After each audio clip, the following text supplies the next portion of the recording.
everyone, we are live and welcome to Thursday live lessons here on Ukulele Underground. My name is Aldrine Guerrero. I'm joined by our very special guest, Mr. Michael Odo. Say what's up, everybody. Hey. How's it going, guys? As usual, we're joined by Mr. Aaron the Voice Nakamura. Say what's up, Aaron. What's up? And Mr. Kahai the Legend Fergan. Say what's up, Kahai.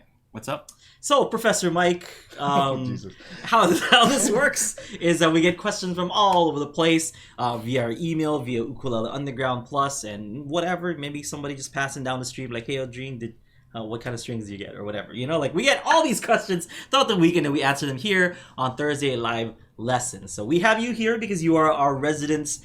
You're a music teacher. You basically know everything about music. Yeah. Ooh. Yes. Just say yes. Yeah, okay. Yeah. Just say yes. Just say yes for the audience. Yeah. So you have multiple degrees to back up this claim. We're digging a hole here, guys.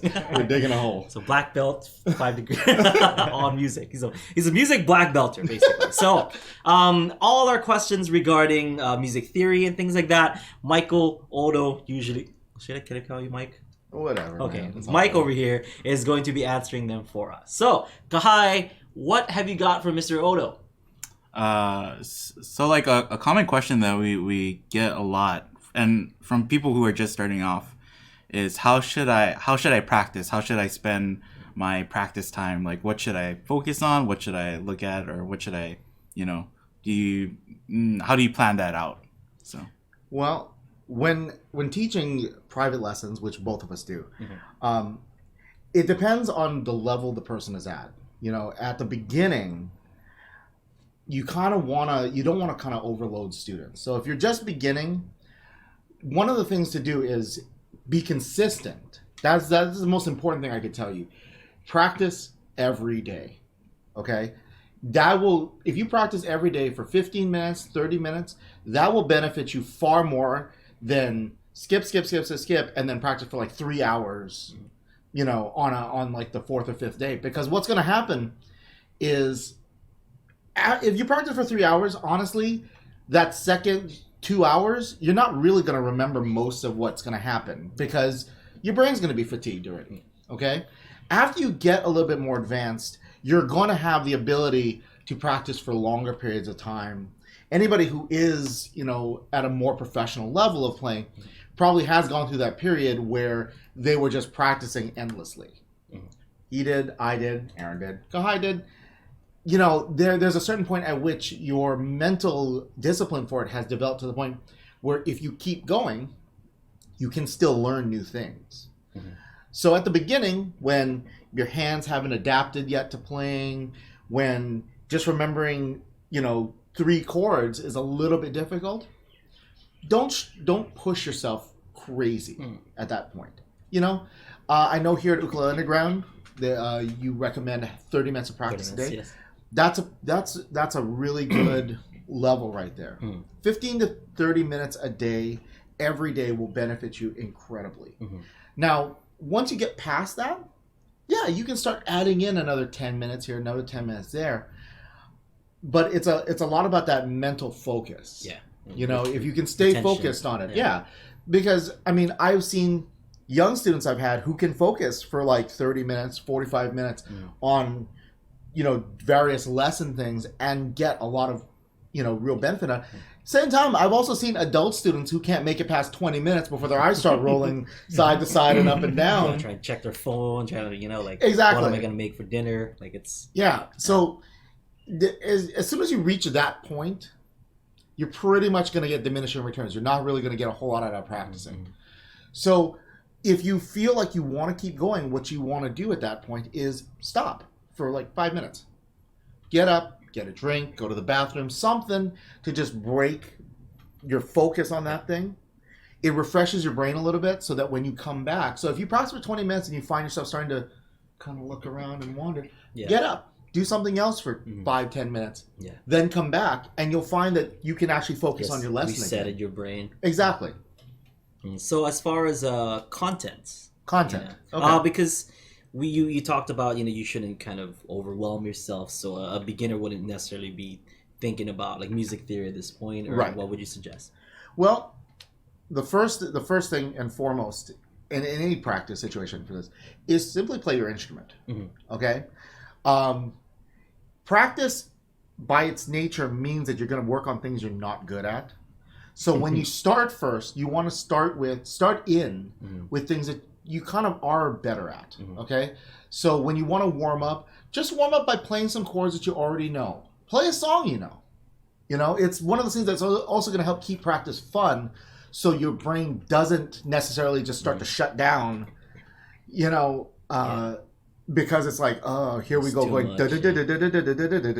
again. Yeah. Okay, because that can honestly, that can be boring. It's the one thing that really kills practice for a lot of people is when you have to start working on those things that you're not good at. You will get frustrated faster. Yeah.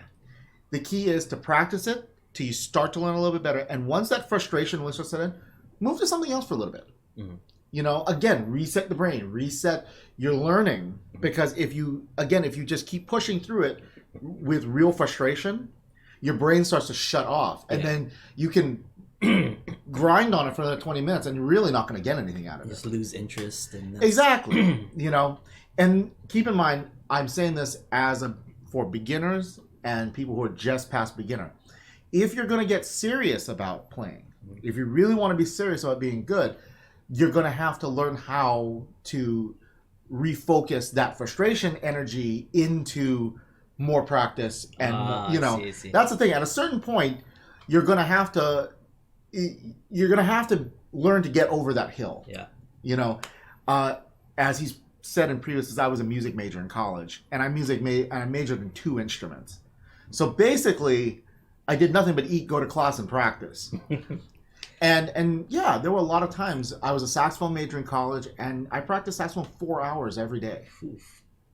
Now, how did you retain all that information? You just had to get over that hump, I guess. Right? I had to get over that hump. And logically, that was a big part of it. Learn to think about it logically, so that every time I learned something new, it was adding a layer onto what I'd already learned. If you just approach it as I learned this and this and this and this with no correlation to how they all connect together, that's where you're gonna get a lot of frustration. Yeah. Because why am I learning this? Yeah, you're gonna have a lot of these techniques and this and that and know where or know how to use them.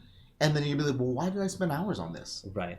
You know? So I was gonna say that here, when I talked about the 30 minutes of practice, it's like practice is practice. You know, like if you're just kind of playing, and you touched up on this a little bit, when you're just kind of playing songs, basically the key word is playing. You're playing. You're not necessarily practicing. You know, if you're gonna play that 3-4 chord song that you already know, or if you're playing in like the key of C, which you should already know, is it really considered practice, or is it considered as playing? You know, that's kind of what I've taught here, that like you have to separate kind of practice from play. Right. And you can play it for 5-6 hours straight and not not move one step forward as far as like learning new things. So and some people think that like, well, I play every day all the time. Like, why am I not getting better? It's the difference what are you playing? Yeah, what are you playing? The difference between practice and playing. Right. Well, I mean, again, that goes back to the level you're at. If you picked up an ukulele last week, playing in the key of C, something like that, is practice. Because really, you're probably not going to be that good at it yet. You know?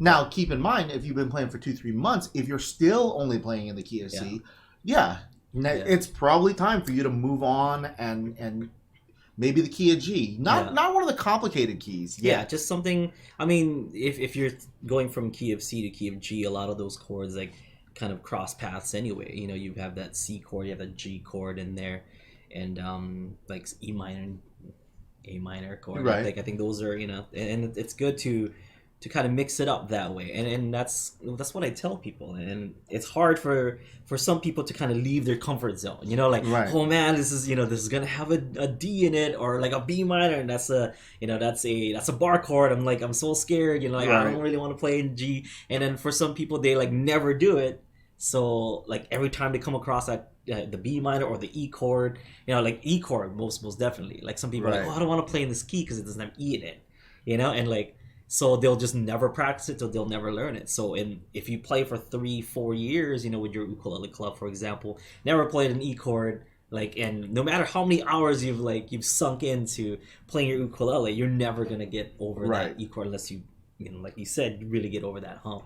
Now, the technique, the practice technique that a lot of us use for that, and comes again from the jazz background, is if you know how to play a song, one song that you really like, cool, play it in another key. So what you want to do is, if you know how to play any song, say in the key of C, then transpose it over to the key of G.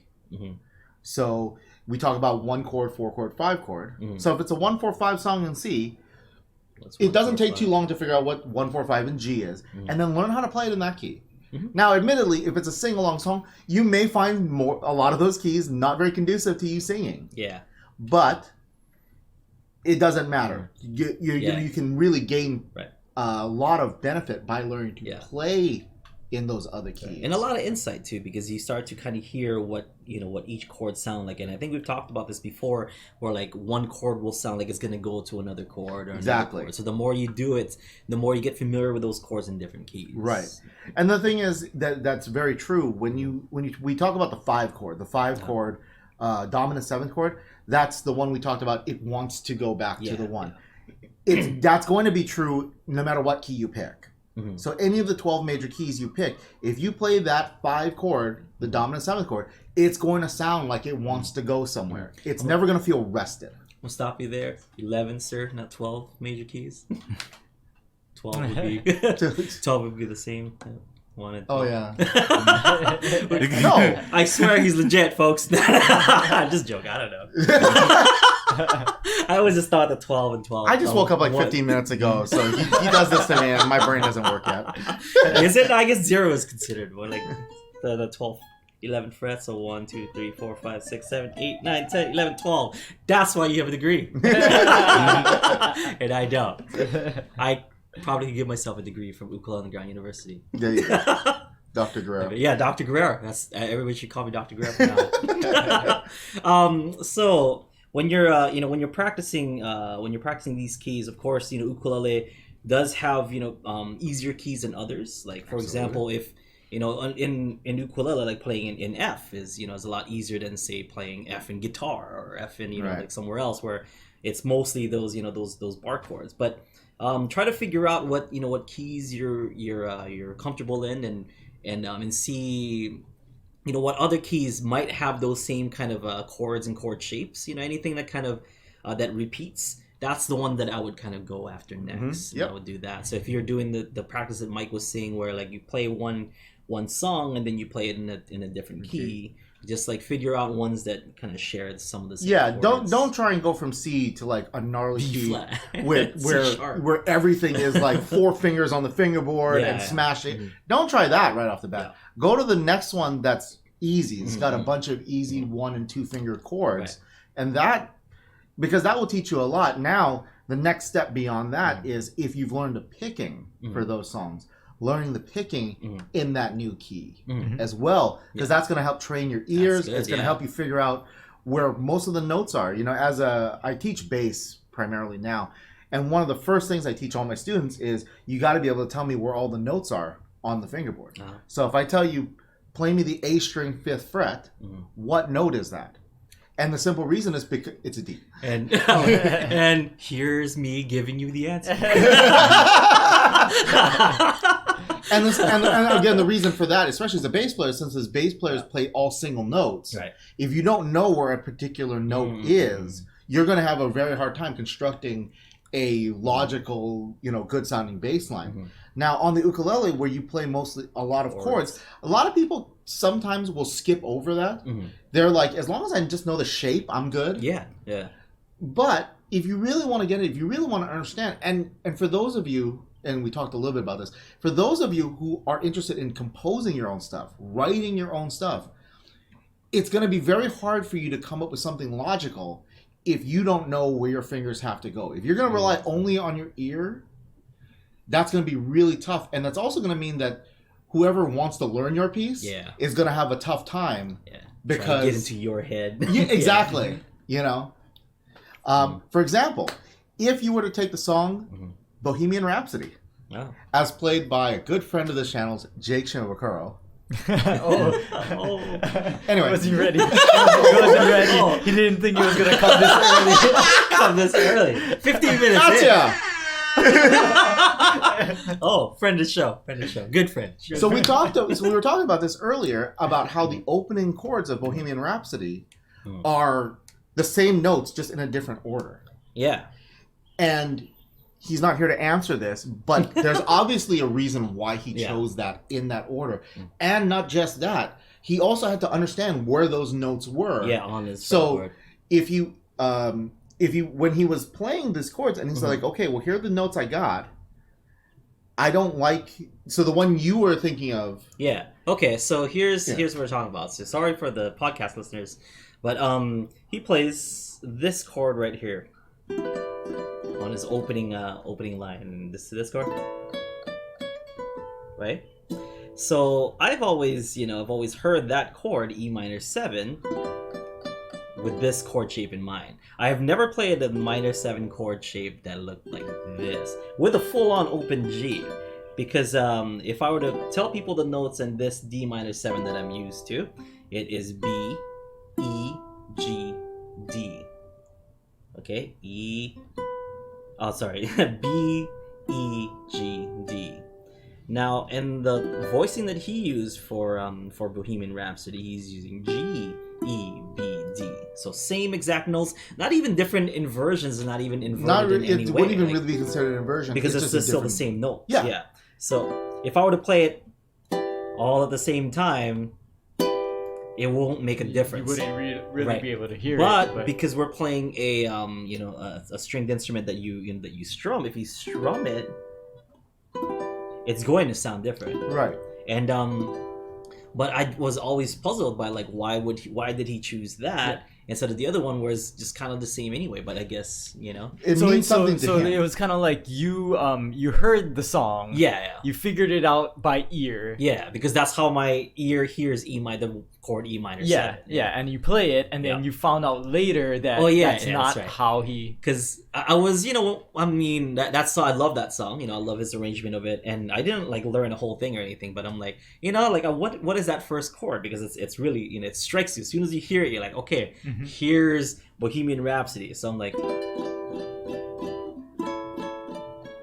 right. Yeah. So that's Makes I'm sense. like, okay, that's what he does. And I've been studying Jake, and I studied on Jake for a little bit, and I kind of know his his thought process. The thought process, and I thought I did, and that's what I guess it was, but this makes sense because when he goes to this A, he doesn't have to reach for this B instead of it's like switching. I see. So that's why. But then like you were saying, that's what I hear, and your people who are gonna try to figure out your song's gonna have a harder time because they can't read your mind. Exactly. And the thing with Jake, in that even regardless of why he chose that, when he came to that conclusion, right? For whether it's for ease of moving from chord to chord or just something different about that order of the voicing he likes, he had to understand what was going on the fingerboard of his instrument so that he could actually make those changes. Yeah. So he knew where every note was, and he had options to go either here or here. Yeah, I was like, what? Ooh, this chord shape doesn't even make sense to me, because he goes to a D minor 7 after that, which is weird because now he has this open G still. But that's where like my ear kind of like went up, like pointed up. So like what? Because the next logical step would be to go down like a full step to a D minor 7. Just use the same shape, but just But then when he goes down to this D minor, which then gives him a G, so the G and the A together, because they're so close, like it creates a nice tension, which I didn't have with this D minor 7. So it's really cool. Like I learned a lot from kind of looking at the arrangement, like, that's kind of why he did it. So those are the kind of things that benefit you from practicing like that. This is why scales are kind of important, because scales a lot of times people mistake what scales are for. They think it's just see how fast I can run through them. Isn't that what it's for? That's what I learned in band. But what they're really for is to teach you where everything is on your instrument. Yeah, we also in UU Plus we also have a full course on mastering your fretboard, so that'll help you if anybody's kind of interested. remember where everything is on your fretboard. Can you say Kai? No, like what people don't realize is that you're not supposed to just stick with one scale and just play that same scale over and over. You're supposed to learn the full gamut of scales and keys and different things. Like move on from, and I think that's where people are like, I'm practicing my scales. Like I practice my scales for 30 minutes straight, but I'm not getting any better. And it's like, well, practice the you're same probably scale. good at that one scale. Yeah. And like earlier in the show, you were saying like that there's, it's better to practice less than practice like a whole bunch in like bursts, kind of almost, right? Yeah. And we kind of see that like where I think there's people who come into our program and they say like, I'm already practicing an hour, 2 hours a day. I love it. I'm going to keep practicing that amount. And if they can sustain that, that's great. But it's almost like something that we can see happening where it's like, you're going to burn out. It's pretty high that if you're a beginner and you're pushing yourself just for the sake of time to say like, I did this much. Yeah. If you're worried about how much time you're practicing rather than what you're doing in your practice time, you're kind of looking at it backwards. And for someone who's determined to play like an hour a day as a beginner, I would tell that person, cool, work on stuff for 15 to 20 minutes. Yeah. And then spend their time playing your instrument. Yeah, have fun with have it. Fun. I mean, because it is supposed to be fun. That's exactly what I tell people like this. If you're not having fun doing it, especially as a beginner, you are probably going to quit. You're going to have a bad time. Like I said, though, it's when you get to a certain level that if you want to reach a certain level of skill and proficiency, it's no question. I'm going to be super honest. There's a point at which it's going to stop being just fun. There's going to be a point at which you're going to be in the practice room. I'm speaking from personal experience. Sit in the practice room, wanting to throw your horn against the wall, swearing, which I couldn't do because I went to a church college. But there's just going to be those points, and everybody's had that. And for everybody, it might be something different. Yeah. For you, it could have been trying to figure out like a Jake tune. Yeah. For Kahai, it could have been maybe like a really trippy jazz chord. For Aaron, maybe it was something like, how do I sing and play this at the same time? We all have something. Challenges. Yeah. And I think like when people start off, it's easy to quantify how much they're getting better or if they're working by time. Like, right? And so that's why I think they ask us like, how much should I practice? Like, what is the time to practice? But I think later when you move past that, it really isn't about time. You're not timing yourself. You're not saying like, oh, I'm going to start the timer and I'm going to stop at 30 minutes or I'm going to stop at whatever. Yeah. Like when you reach a certain point, it's just, I'm going to play or I'm going to practice until I feel like I got closer to this thing. Or I did reach or this technique. Like made progress a little bit on this scale or on this technique or whatever. Yeah, when you get to a certain a higher level of playing, you're going to have goals like specific. I need to play this song. I want to learn these scales. And I will tell you this too as a really big educational thing. Everything we're talking about, learning scales, chords, learning your fingerboard, stuff like that. If you do that, you will learn new songs much easier. Yeah. Okay. When I got to college, I had only ever been that guy who practiced the song that was in front of me. You know what I mean? So I got to play this song, so I'm gonna practice this. Yeah. I hadn't really thought about the components that make up those pieces, and never realized that had I been practicing that more, learning that piece would have been a whole lot easier. Yeah. And learning new pieces would. Yeah, exactly. When I got to when I got away to college, and my first teacher, he was like, "No, you should be practicing these scales and chords and arpeggios." And sure enough, as I got more proficient with that, the next time he put a new piece in front of me, it was like, oh, well, there's that scale that I already know, and here's this thing that I already know. So then it made it easier because it's like I already had all the pieces. I just had to put the puzzle together. Yeah. Rather than, it was more like, the puzzles in pieces, and I gotta paint the picture on the pieces and then stick them. You know. I think like, and people come into the, come into Uni Plus and come into our site, and they say like, my goal is just to learn this one song, just to learn that, and it's like totally fine. But we can kind of see where other people, who kind of have that same thing, where instead of like just trying to obtain the goal, they learn to like love the journey or like the process of like getting to the song, learning new things, figuring things out. Yeah, they stick with the ukulele, and then they're the ones who are like, oh, I'm learning all these new songs. I'm learning songs I never even thought about trying or playing. Absolutely. So I think it's fine to have that goal, but don't forget to like enjoy just the progress that you make getting there. Yeah, learn to enjoy learning your instrument. Yeah. You're going to have goals of wanting to learn a song no matter how long you ever play for. That's always going to be a thing. Because at a certain point, you're just going to be bored of the 15 songs you know, and you want to learn a 16th song. But learning that other stuff along the way is super important because it makes learning that 16th song that much easier. It makes learning the 17th song that much easier, and so on and so on and so on. And for those of you, and probably some of the Ukulele Underground Plus students, you might have aspirations to be like a performer or a player. If that's the case, one of the things that makes you a marketable player is the ability to sit down and play anything quickly. As a bass player, I get asked this all the time, where it's like I sit down, they throw a book of music in front of me. We're playing this. We're playing this. Playing this today. Here, learn this. Exactly. And they put just a sheet music in front of me with notes, and they're expecting that I'm going to read that perfectly the first time.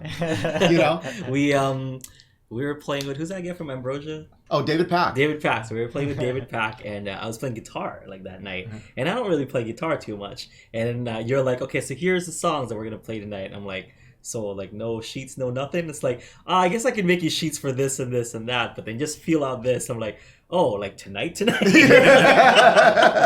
Oh yeah, sure. Half the time I'm like, just picking like on the guitar, like because I didn't know what chord we were in, and I don't want to strum a chord that I think it might, because it might like mess it up. It might not be the chord, and I'm just like, oh, I'll just pick in the key that we're doing.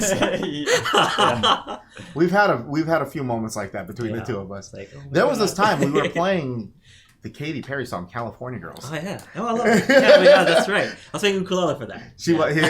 And for the person who wrote it. Yeah. Right? Yes. Now with Katy Perry. Now with Katy Perry. It was the lady who wrote way it for too Katy Perry. distracting for us. But I remember like mouthing to you. What key are we in? Well, I think recently, or like a more recent experience of this, is like you're saying that, weren't you playing with Carly and Willie? Yeah. And you're playing a song and you weren't really sure what to play, right? I think like Kali Vahula or For Once in My Life by is that Stevie Wonder. Yeah. It's like it was one of those two, and I didn't know what key we were in. Like I didn't know what key we were in. I was like trying to like play, like notes that like, okay, this sounds safe. This sounds safe. That's not. No, that's maybe. And I was just kind of like, okay. Because then they're like, you go solo. I'm like, oh, this one is nice. That one is nice. And this one is too. Because that was a really on the spot thing, right? Yeah. Where like Carly was playing, and then she's just like, oh, would you guys play with me? Would like she asked the two of you, and then you guys both very nicely like did agree to it. Like, oh, you're Willie K, you know things. You're Aldrine Guerrero, you look like you know things. Like, maybe you guys can back me up with this. I'm like, oh, Willie can. I will flop. I think that's the thing, is that you can reach a level where it's like, because if you look at like the comments for those videos, like Carly put those videos out, nobody says like, oh, look at Aldrine. He doesn't know what's going on in the song. He doesn't know the key. I'm really good at like showing people that I know what I'm doing. Making it look like I know what I'm doing. It kind of is like that fake it till you make it thing, right? Like it's just like, So for people, there's like players who, and it's like totally fine, but like there's players who just like playing with their groups and stuff. And that's where it's like, when we meet them, we say like, oh, we're going to play this song in this key. Yeah. And then you can see their eyes grow big and they get scared because they're so used to just playing like a set of songs or certain keys. I don't practice. Yeah, but your set of songs is big, so you're okay. We're playing, I think I threw Tequila at you like last week or the week before and stuff. You're like, one of the chorus of Tequila. I was I'm like, what? F what and does E that flat. go to? No, E flat and down. Like, No F and E idea. flat. And then there's like the G sharp. Yeah, yeah. then that G sharp, and he's like, because G sharp in the key of F is like, why would you play that, right? Yeah. See, funny enough, that this is a good example of it just being. I never played it in that key because I've only ever played it with my kids in school, so I only know Tequila in B flat. So B. You'd have to The transpose. B flat to A B flat flat, to A That's- flat. and then the thing is the G. Yes, That's right. I played it with Kahai. I remember Playing that song concert being key, pretty right? easy B-flat on concert key. trumpet. And trumpet is a B flat instrument, so I was like, So that was the Basically only. C in trumpet. Yeah, so that's the only way I've ever known to play Tequila, because that's how we did it. Here I am thinking like B flat. Why would you play it that hard? Like that sounds super hard. I think even that part, like where it's like da da da da da da down, like we didn't actually know how to play that. So it's just like when we play the da na na na na, and then everybody would just play na na na, like whatever notes you can. Just some and, random note. Yeah. Random note. Go. Glissando from wherever. and then you just fade it out, right? Like you just get quieter, and then it's like, oh, it works. Yeah, nobody knows. Yeah. So like that one, I was like, oh no, like how do I? Because I'm like playing the thing, right? And I'm trying to call chords at the same time because it's unusual chords, like F to E flat, and then there's a G sharp in there. Like how am I gonna get this across to Aaron while still doing this at the same time? Like Aaron's gonna have to figure out. He's gonna have to hear it, and I think. Did you manage to catch it, or you didn't catch it? Yeah, by the end. That's the I think joy you just of told live me. music. You just Oh, told, you you didn't just catch told it. me what Oh. it was, and then I did it. But I don't know what I did. Just like mute or something. Yeah, Like, okay. Fake it till you make yeah, it. Once yeah. again, fake it till you make I it. just muted.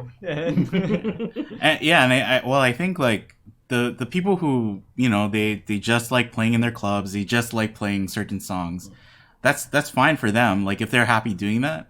But I feel like it's so much more fun when somebody can throw something out at you, like, hey, let's jam this song. Do you know these chords? Can you play this? Yeah. And you can just say, oh yeah, I can do that. Or like, oh, I don't know that, but I can figure it out. Like not having that pressure of being like, Right. oh, I'm not sure. I don't. Yeah, no. Yeah, a lot of the time you just ask like, hey, what key are we in? And it's like, okay, I can play that key. We're all good. Yeah. You don't have to tell me. I mean, if you can tell me what the chord progression is, it's fine. That's even But better. That's even better, yeah.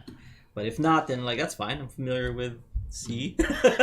And one thing on top of that, again, for the more advanced players, one sign of musical maturity, if you are thrown in a position like that, not just immediately vomiting notes everywhere and like chilling back a little bit and just listening to what's going on. Mm-hmm. If you've played long enough, you will start to hear things. You know what I mean? If you give yourself a chance to hear it, it's there. You will hear it. Where the music moves, like what's gonna happen next. Exactly. Like when I get that and people throw songs at me, so a lot of times maybe in the first verse, maybe I don't play. Because I'm just listening to see what this song does. Are the chords going up? Are they going down? Major, minor, what are they doing? That gives me kind of an idea of what to do when I finally do come in.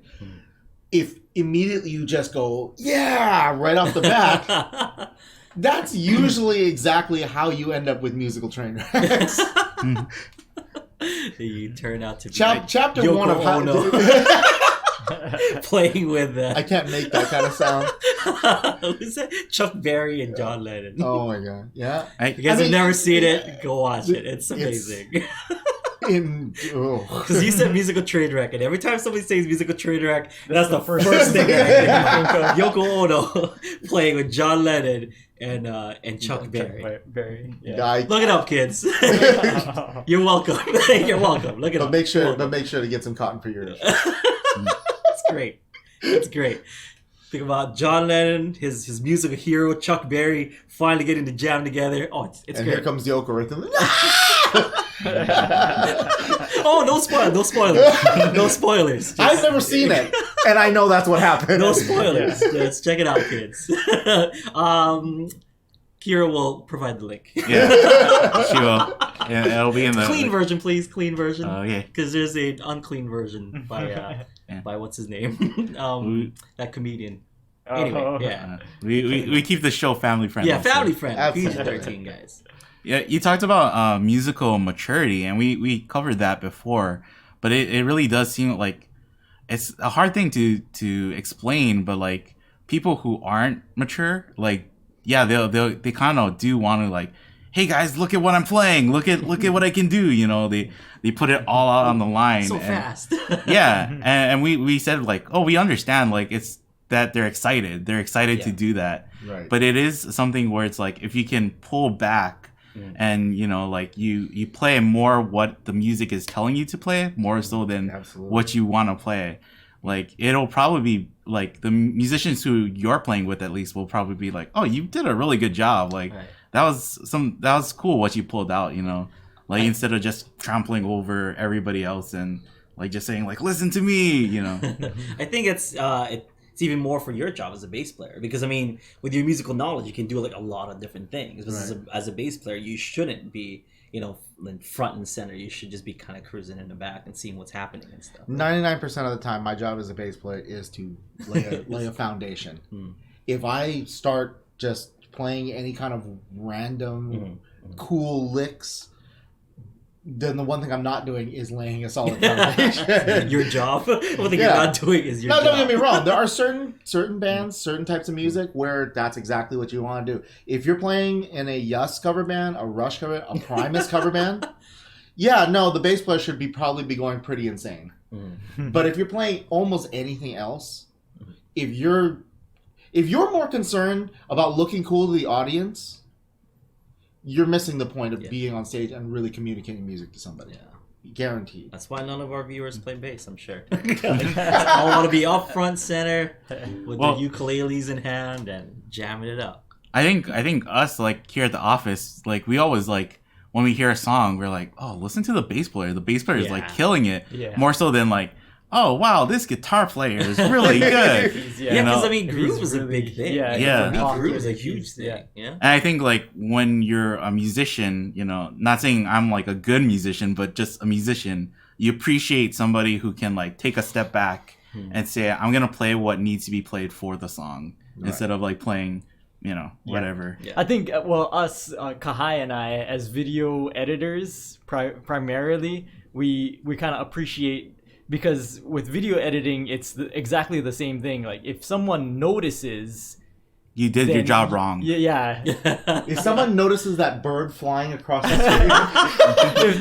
Girl, check it out. Yeah, kids. it's basically, if nobody notices anything, if everything goes well, then you did your job correctly, you know? Right. So if people notice the editing... Yeah, if somebody notices something is like a little bit off, then you were doing too much or too little, or like, you know, Like example is like there's some solos. There's one solo in particular where I put it up and then like I was kind of watching the comments, waiting for somebody to say, "Oh, you can hear that airplane in the background noise," and just waiting for it. But like I tried my best to cut that out, to cut around the sound and cut as much of that out.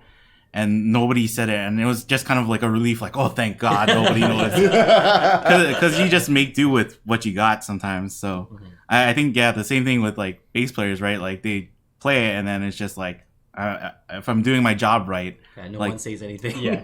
But I guess that's with any instrument, really. That's true. Yeah. I mean, it's much easier to get noticed for bad playing. Yeah. Than it Bad is bass playing. than it Or is just to bad get playing in noticed for general? good. I think bad playing in general. I think bad playing in general sticks out much easier than good playing does. Yeah. So because a lot of times when you have a good player, a good band together, you don't really think, oh, this guy's doing this and this guy's doing this. The music just kind of hits you and you As kind a of groove unit. along Yeah. with it. Yeah, and that's kind of the point. Yeah. Yeah. Well, it's like we stopped going to NAM, and this isn't a reason why we stopped going to NAM, but it was like a big thing at NAM is kind of like you hear a lot of those musicians who are just like, you know, they're doing what I whatever. can do. Yeah, So look at how fast for I'm the playing. podcast listeners, for those of you that don't know what NAM is, NAM is it's like a huge kind of convention. Yeah, musical convention. National Association of Music Merchandising, is that what it is? Merchants. Merchants. Yeah. I was close. Yeah. Basically, since I also work in a store, it's basically for all the companies to show off their cool new stuff. Yeah.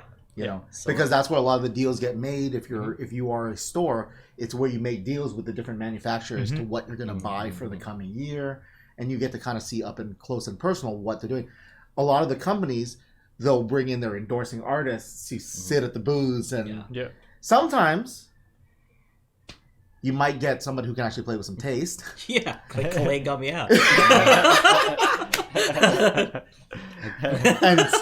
and you know, I've never been to NAM, but every friend I have who has ever gone will tell you every now and then you'll see someone who can really play and they're real tasteful and stuff. And 99% of everything else you see is someone trying to play 10 million notes a minute, Yeah. as That's hard usually- and loud as fast as they can. That's usually the people like trying it out and stuff. Yeah, Like if yeah. because you know you're free to just grab like any of the instruments and stuff and just jam and whatever. And of Right. course, if you're just trying it out, you know, like you're just gonna jam. But some people are like, people are looking, so Yeah, put, they're- like, yeah. 10 They're million also, notes like, and- That pressure aspiring gets to you all yeah, of a sudden. It's what's like, he gonna oh, play? You know, well, he's I gonna guess I'll- stairway it up.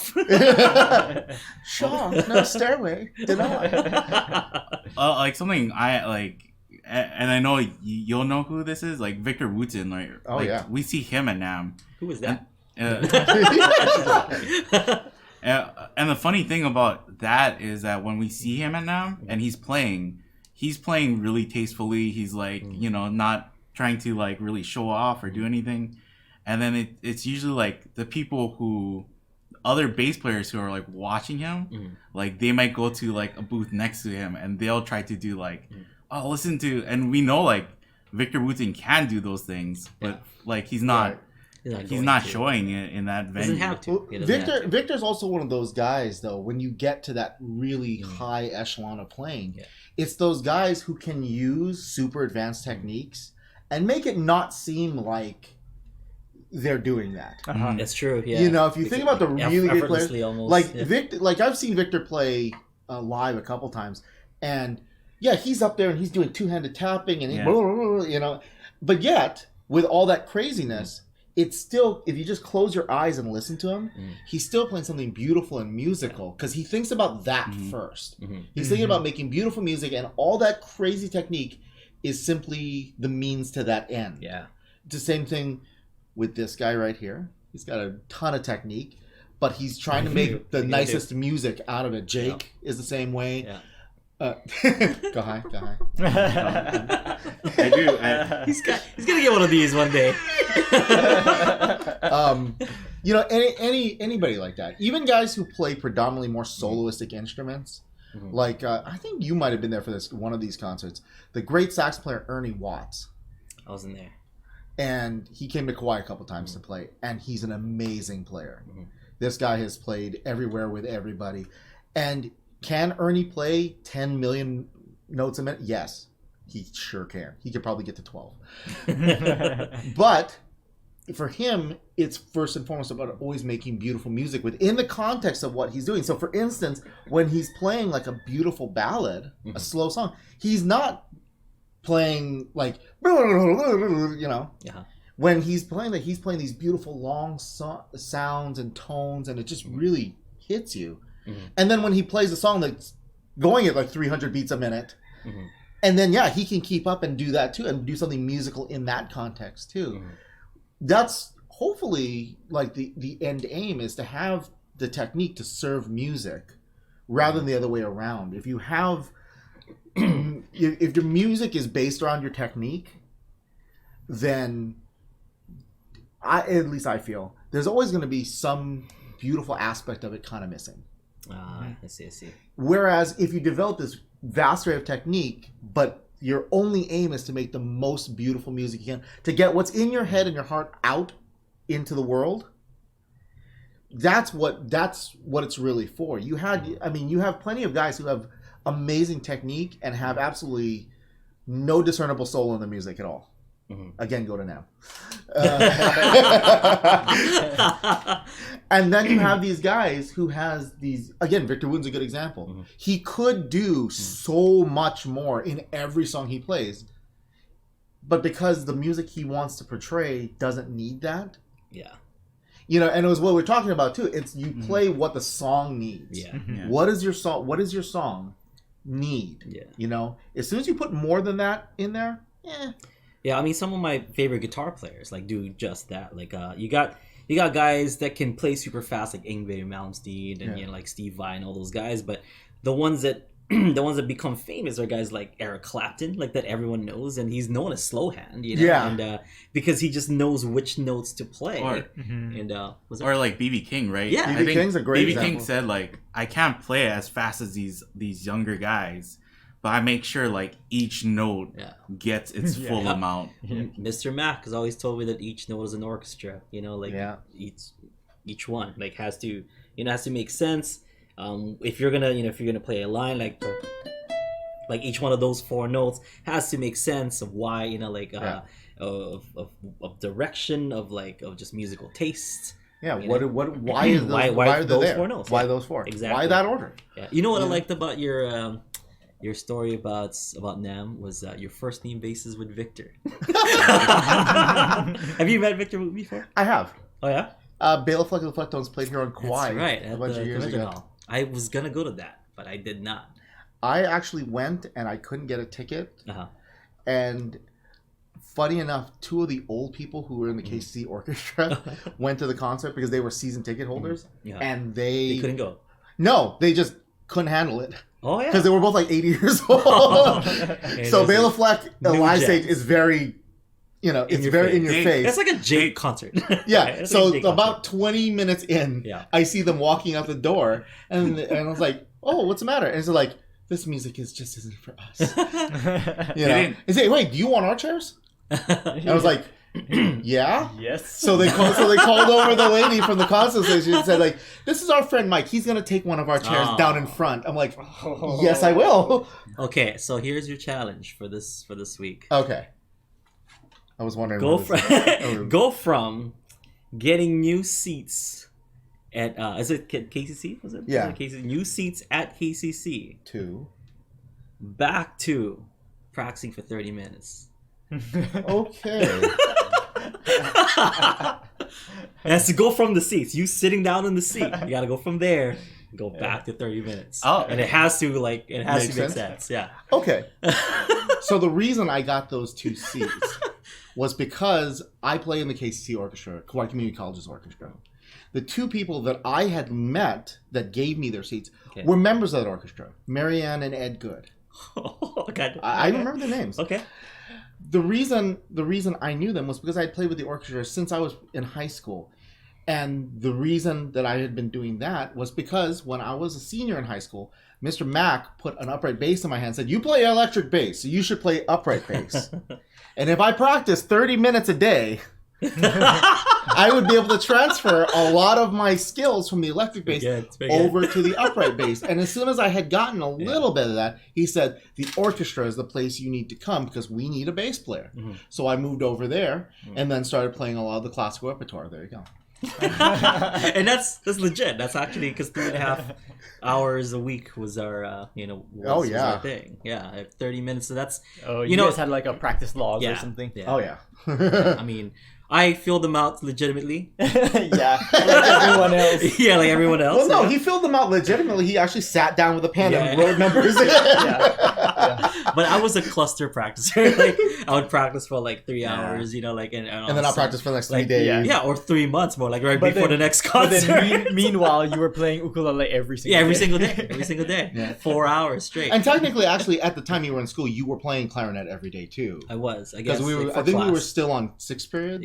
Yeah. 6 periods a day. So you were in wind ensemble every day. And jazz. I was playing jazz. So you were getting your time in on the instruments too. And then on Mondays, it would be like at nighttime, like 2 hours at night. Oh, No, it's like Now that it comes to 2.5. think about it, I did play a lot of music like, in high school, like for school, and not just for fun either. Like just practice. Like it was a lot of practice. Write in the comments how much you'd like to hear Aldrine play clarinet. I'm trying to get one, so that might be a thing. So, Welcome to Thursday clarinet lessons.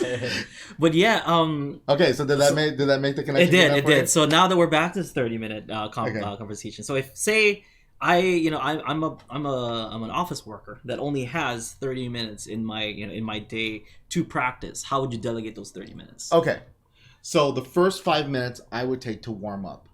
One of the most important things you can possibly do is make sure you are physically ready to play. Many of us, myself included, never really did that. Like we were dumb basically, and we just pick up the instrument and start going. Electric bass is tough on the hands. I really paid for it learning upright bass. Ooh. I suffer from things to this day, like hand problems. I have arthritis like in this thumb, for example. And a lot of that is just because of the undue stress I put on my hands during that time. I've seen you with a hand, what you call it? Yeah, the hand brace. I do need those sometimes. So 5 minutes, just warm up. What you can do a couple different things. Maybe strum a couple of easy chords just to get your fingers moving. If you know some scales, start working over some scales. Very slowly, real familiar ones. Okay? The next 10 minutes, I would dedicate to some kind of technical practice. I would maybe take a scale and maybe a couple new chords. And when it comes to scalar stuff, just real simple. Ba, ba, ba, ba, ba, ba, ba, ba. It's not about how fast you can go. Always keep that in mind when it comes to practicing. It's not about how fast you can go. What it's about is learning where your notes are on your instrument and getting your hand to do it in a nice fluid manner. Also, learn some new chords. Just buy a chord chart, buy a chord book, something, and just pick a chord that you have never seen before or never played, figure it out, and then maybe just go from like C to that chord and back. Just to get yourself used to moving to that chord and getting your fingers into that shape and holding it. And while you're doing that, be mindful of the ergonomics. Like, how are you holding the chord? Are you squishing your fingers down and just like clamping onto it like you're choking somebody? Because I guarantee you that's probably not the right way. What you should do when you're playing the most awkward looking and feeling chords, it should be in the most ergonomic, easy for your hand way to do it. So, it's kind of like the old maxim in judo. You put the maximum efficiency out of the minimum effort. Okay? Because if you are clamping down every single thing you do, you're going to be tired in 5 minutes and you're not going to want to play after that. Yeah. So now we're at about 15 minutes. You can make that middle section 10, 15 minutes. Depends on what you're working on that day. But let's say for 10 minutes. So the next 10 minutes, work on a song. Pick a new song. Pick something that has, and hopefully if you've worked this out right, pick a song that has, say, that new chord or that new scale that you have, that you've been trying to learn. And then add that in there so you can start making practical use of that scale and chord. If you're working on scales and you want to try do a little solo picking, buy yourself a simple looper or go on a website like Jam Station and just make out a chord progression. Just have it play, and just hear the chords. If you have just a C chord going over and over again, what notes sound good? And we talked about this in one of the other lessons. Like the chord tones are probably going to sound the best. Then the extension notes are going to sound the next best. And then there are certain notes, specifically the fourth note in a major scale, is going to sound a little weird. So maybe you want to figure out maybe how to work around that note so you don't really play that unless it's, say, like we talked about, one of those passing notes from one chord, one note to the next. Now we're at 25 minutes. What do you do with the last 25 minutes? The reverse, the reverse of what you did at the beginning. Cool down. Okay? You will have already started putting some strain on your hands by learning new things. So go back to that thing you did at the beginning. Do a couple strums. Play a couple easy songs. Something to start taking that tension back out of your hand by doing things it's very comfortable doing.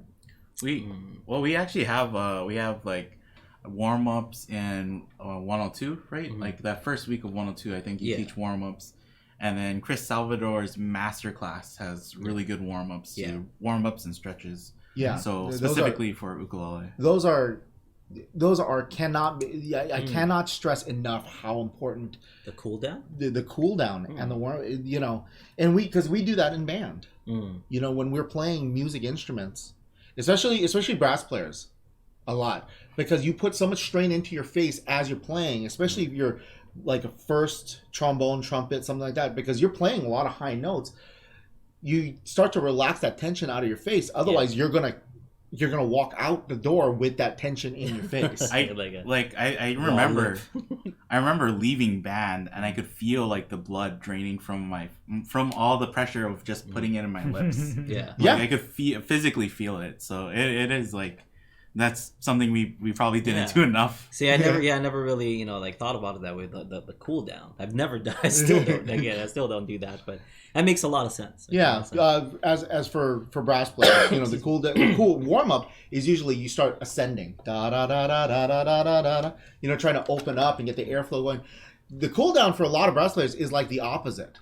It's da da da da da da, you know, just bringing lower, so you're starting to loosen up your embouchure. And for ukulele, what it'd be is, again, just move to some simple chords, just simple strums, get that tension out, shake your hands out, you know. At the same time as you're doing that, because it can be a relatively, you know, you don't have to think so much about it, you know, during that time and the end of your practice time, start thinking about what it is, what do you want to work on for the next week. You know, what are you working on tomorrow? You know, a big help would be write yourself out a practice kind of you know, teachers do this all the time by writing out lesson plans. Lesson plan. Yeah, we as teachers, we write lesson plans for our students all the time because it's the only way we remember. You know, if you have, I don't know how many private students you have right now, but it's quite a bit. You know, and so for any teacher to have to remember, if you have 10 students, 10 people at 10 different places with 10 different needs. You know, if you try and keep that all in your head, you're not gonna. You're gonna make mistakes and forget things. Writing it out super helps. So for you at home, writing out what you're gonna be working on is super helpful because it gives you that progression. You know. Also, if you practice on Monday and you look at Tuesday, I was supposed to do this, but I don't feel like Monday I got what I needed. Cool. Just go back and do that same type of lesson on Tuesday. There's nothing that says you have to do that. It's only until later when you actually maybe get out there and perform that there are going to be deadlines. Yeah. You know, if you have a concert, I have a concert on the 6th of this month in 3 days. There's music I have to know. Where is this? You can plug yourself. KCC. Don't worry about it. You don't have to go. If you want to listen to a bunch of old people with string instruments play Elvis, come on down. If you're on Kauai at this time, and you wanna on Kauai, One Stop Center, KCC, one stop at 5 o'clock. But what it is that's an example of like, okay, at 5 o'clock on Sunday, I need to be able to play these songs.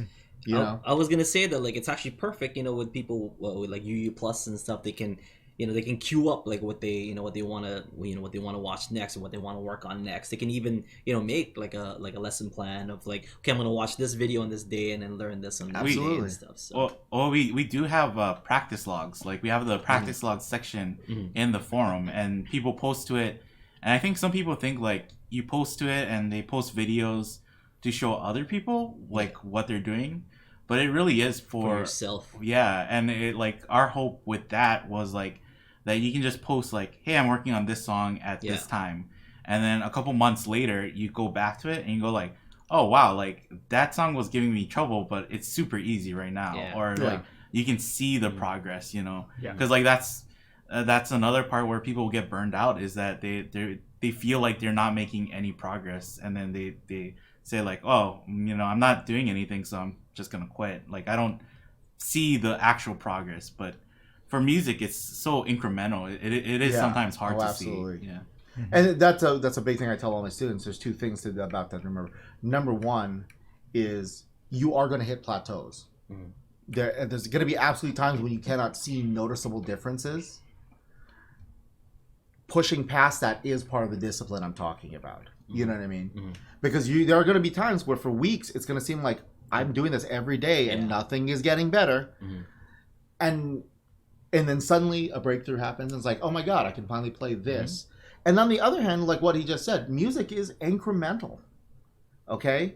If you don't know where you are, a good idea is get your iPhone or whatever you got, film yourself playing something. And then film yourself playing that same thing again a week later. And then objectively listen to it. Are you really not any better? Yeah. Are you improving? Or are you improving just a little bit? Because improvement of this much is still improvement. Yeah. You know what I mean? Yeah. And there are going to be times when that is a major victory. You don't want to be negative that. Exactly. Don't do that. Well, I think the thing that discourages people is that ukulele is such an easy instrument to pick up. Like people pick it up and they're like, "Wow, I learned like 3 chords in the first day." Yeah. And they're like, "Oh, that's amazing." And then like a month later, they're like, "I haven't learned any new chords, or I'm having a hard time with chords," and that's where they feel like it must be me that's doing practicing this. enough. But there's like a major learning curve to ukulele or to instruments in general. But, instruments in general. Yeah, almost all the instruments, with a few exceptions. I mean, the beginning, the honeymoon phase is usually pretty easy. Once you get past that, it's like being married for real. The work begins. And if you don't accept that as a thing, you are going to end up frustrated a lot.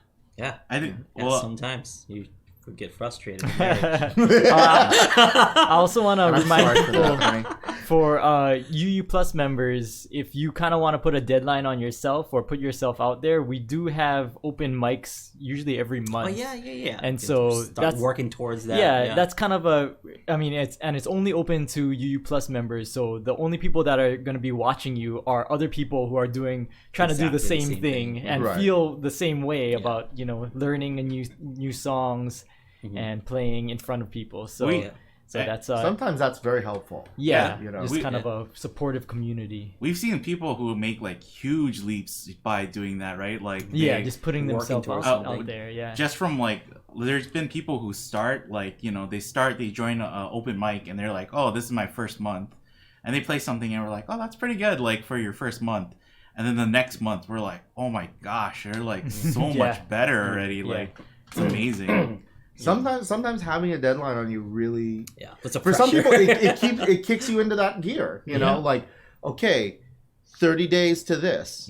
29 days, 28, and as it keeps ticking down, you're like, better practice. Okay, how much have I?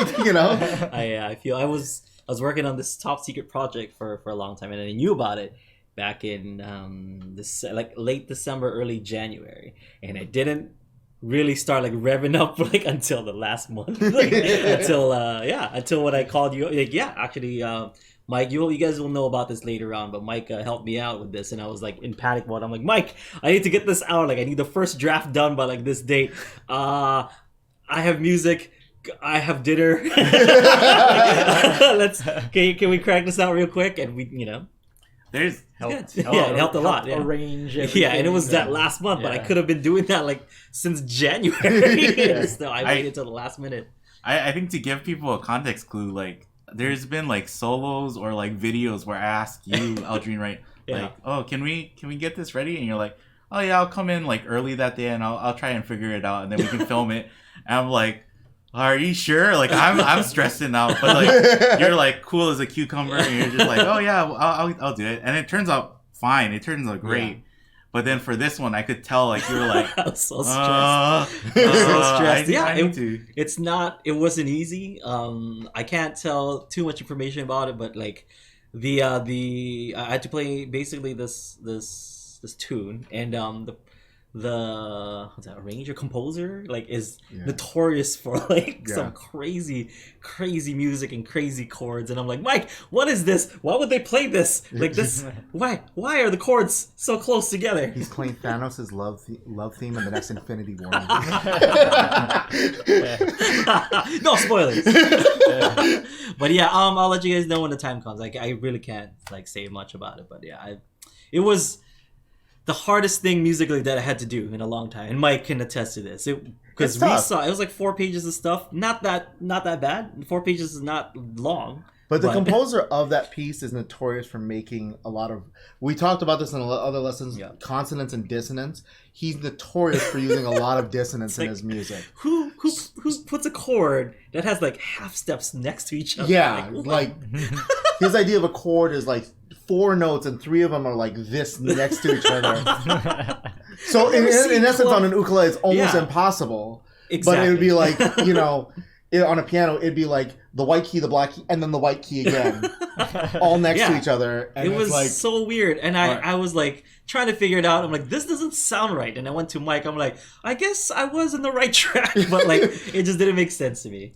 If you ever heard like toddlers like try and play piano, right? Yeah. They go like, Those are the chords. Like Yes. you just smash your hands. that's exactly where some Yeah. of those chords come from. Like if I just went like this.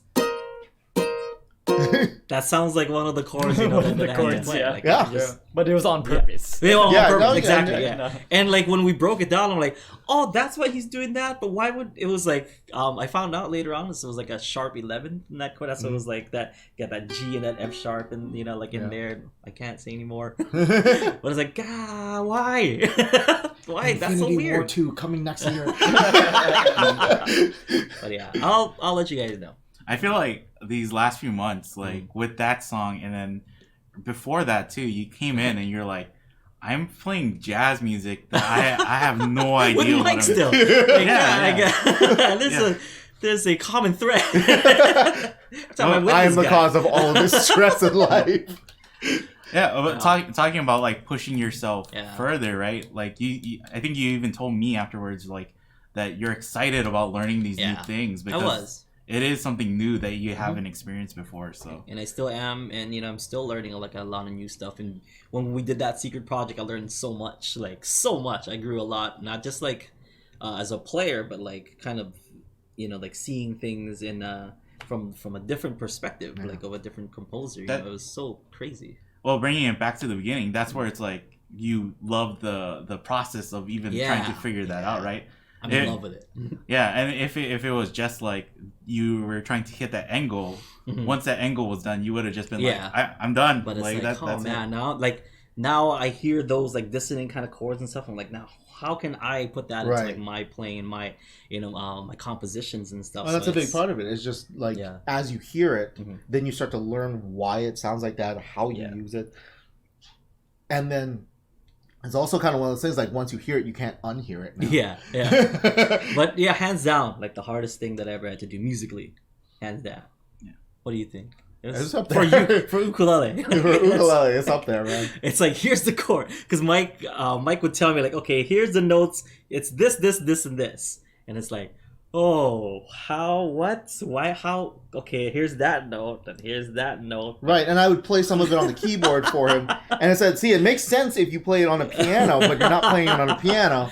So tough. how do we make it, like, what are the notes we need here to make this kind of make sense? All right, we gotta stop talking because people are like, I don't know what they're talking about. When the Infinity time War coming next year. when the time comes, we'll bring Mike back and we'll do a like a retrospective, like take on it. That'd be nice. That'd be Actually, cool. that'd be nice. So maybe October. Okay. All right. Well, that's. We got one quick question. One from quick Mike. question. Billy asked, "What college did you go to, Mike?" Brigham Young University. But the one in Hawaii, not the one in Utah. Like on Oahu, right? Yeah, I think. North Shore of Oahu. Too scary, Utah. No, that's the one that. Well, no, BYU Hawaii is the one that offered me a scholarship. Oh. They offered me lots of money to go to the school. You go where the money's at. The answer, and also the answer is too. No, I'm not Mormon. But you know, BYU is a good college, though. Like, BYU is it's a a great college. college for music. yeah. So, It's very different now. When I was there, it was a very traditional music program. Jazz band, concert band, orchestra, plus music technology. That's how I learned a lot about recording stuff. Oh, cool. Now the primary ensemble from there is a salsa ensemble. Oh. Salsa ensemble, and then a steel drum ensemble. Really? Yeah, their Hot, music hot, room hot. is very world music oriented. Uh-huh. It's still a great place to go to school. I mean, it's a beautiful campus. well, Well, that's more than like any of us in this room I can say, right? What's college like? Both of these guys went to college. College, but not necessarily music college, right? Or like Aaron went to biochem. What's music college like? Tell us. Stress, sweat, swearing in a practice room, which you can't do because you'll get fined. You do? That's crazy. Yeah, BYU fines you if you swear. It's like they Singapore catch you. chewing gum. Yes, they fine you $25. At least when I was there, they fined you $25 if they heard you swear. Just be like, here's 250. Just keep it all. Just keep. You know, I'm sure I'll make you. I'll give you my stamp card. Prepay for $250. I will say this. My experience there helped me a lot when I became a teacher. Because as a teacher, you can't swear at your kids. At least most of them. Kahai will tell you a different story, but that's for the most part, you can't swear at your kids. And the ability to definitely control my mouth and came from BYU. Our music teacher definitely did not set a good example. He was also not afraid. I was gonna say like just the trumpet section that I was a part of. We were like terrible. Just our section alone. But all right, guys, we had a lot of fun. Thank you so much, Mike, for coming Anytime, in and laying some knowledge for these nice, awesome people. But that does it for this week of this week's episode of Thursday Live Lessons. And as usual, you can watch this over on UU Plus. So if you are listening from the podcast over on iTunes, you can watch me explain like that J chord that I was doing earlier. You can watch this over on Ukulele Underground Plus. So if you go to Ukulele Underground, sign up for UU Plus, and you can take your ukulele playing to the next level. We have lots of stuff like one-on-one coaching. We have guest teachers. We have improvement systems. We have so much stuff over on UU Plus, including the videos of all the Thursday live lessons. So if you guys want to check out our old archive, you can definitely check it out there. And for those of you folks who are watching this over on UU Plus and you want to take this on the road, you can download this over on iTunes as a podcast. You want to say any last words for these nice people, Mike, before you come back next? Practice. Yeah, it helps. And if you have any questions, just keep sending them over, guys. We're happy to answer them for you. He'll be here. We try to get him here once a month and stuff, and he'll be answering your questions then. So if you have any Mike specific questions, whenever you guys ask us for Thursday live lessons, like this question is for Mike. I'm like, okay, got it. This Thursday question live is for lesson. Mike. Dear Mike. Dear Mike. Okay, sad Hulk music. Dear Mike. Infinity War 2 coming next year. Casey Kasem voice. With the sad Hulk music. Dear Mike. But all right, guys, thank you so much for tuning in. We'll see you folks next time. Aloha.